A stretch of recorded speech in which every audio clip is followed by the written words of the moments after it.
truck literally crank, crank, crank, crank, and then it just won't actually catch, it won't actually fire, it won't actually start.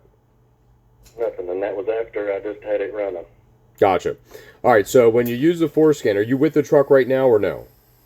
Oh no, it's 30 miles away. No problem. All right, were you able to open up the email and see the diag sheet that I sent you? Yeah, I got it. Okay, so do you remember what any of the codes were after that happened?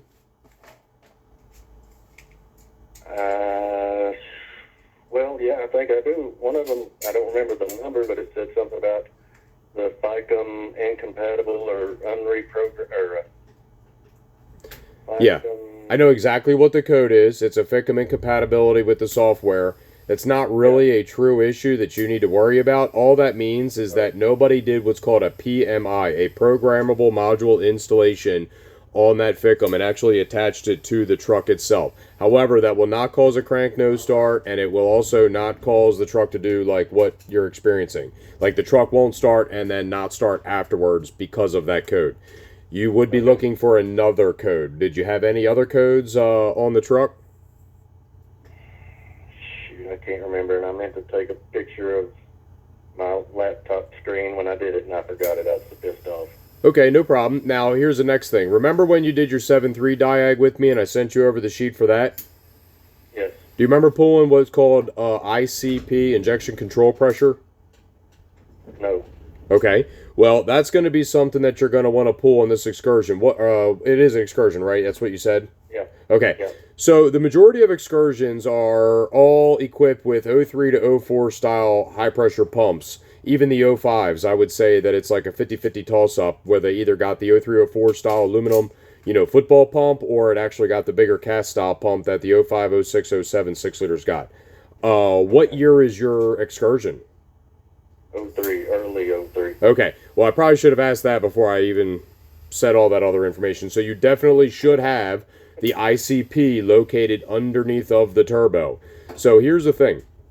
You're going to want to know what your ICP is. You're going to want to make sure that you have the correct amount of oil in the truck.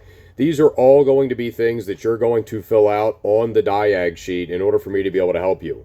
Um, Okay. do you have so you were able to get the forescan connected and you don't remember what any of the other codes were, right? I don't. Sorry. Okay. All right, well it's not a big deal. And here's what you can do. You already got the new batteries and you already put them in there, right? Yes. Okay. So get the forescan, get it attached to the truck, get it reading, pull your codes first. I mean, if you follow my general diag sheet that I sent over to you, you're already going Yeah. to just see that on there, right? Um, Yeah. you're not going to be able to test fuel pressure unless you get a fuel pressure adapter gauge set up for me, but or you make one up yourself, or maybe you've already installed one previously. But unless you've done something like that, you're not going to be able to monitor fuel pressure. So I do have a couple tricks up my sleeve for that. Um, if you want, you can remove the fuel filter cap and you can use like an old shop vac or something like that, and you can actually vacuum the fuel out of there. You could, Mhm. whatever you want to do in order to get the fuel out of that bowl. Yeah. Turn the key forward. It should fill that bowl quick. I mean, like within seconds. Okay? Yeah.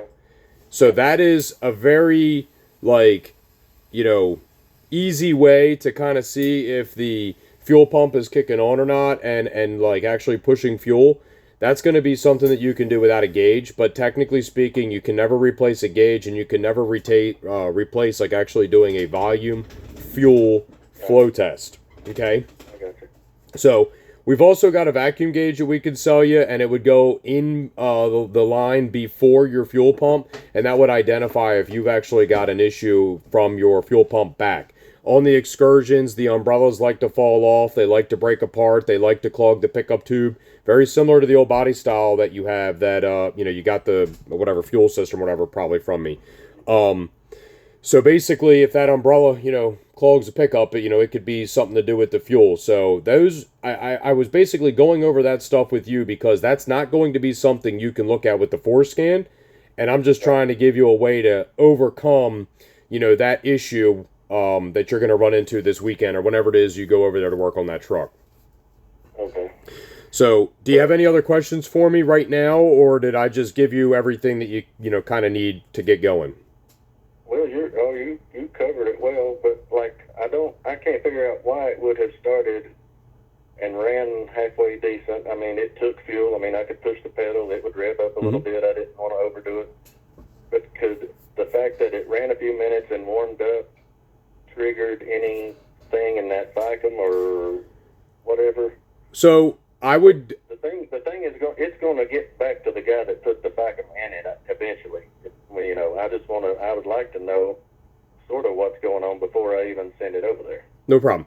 So what I would do is I would check and make sure that all three of the plugs in the bottom of the Ficum are fully plugged in. And being the fact that this is an '03 style truck, it actually has a bracket that holds the Ficum offset of the valve cover a little bit differently than the later model trucks, and it actually makes it easier to get your fingers in there and make sure that all three of the plugs are all the way plugged in. You have to make sure that they're all plugged in, and if you just kind of take a look at it, you'll be able to see if in a line, all three of them are all the way plugged in. Now, I'm not going to say this is your problem, but this is what I would be checking, is I would be checking all three of those plugs to make sure none of the pins in the Ficum got bent. Usually, if the pins get bent, the truck won't start, run, and drive without a problem, or even warm up without a problem. Normally you'll have something wrong as soon as you go to start the truck. Now here's the next thing. With the forescan, you can measure inlet voltage, which should be 12 volts, give or take, for the Ficum, and then you can measure the main power voltage, which is what I call like the outlet voltage. It's what your Ficum steps the inlet voltage up to feed your injectors, and it should be 48 volts. I can also send you over a little document that will show you, there's like two little like T15s or T20s, whatever they are. There's like two little covers, bolts. There's a single cover with two little bolts on the top of the Ficum, and you can use a multimeter in order to measure the output voltage, and it should be 46.5 to like 49, somewhere right around in there.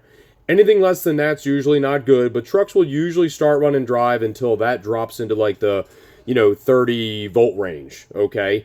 Pretty much, but I've also seen trucks not start, run, and drive in the 40 volt range, so that's why you always want to know what it is. First, I would just try to check it with the forescan, and basically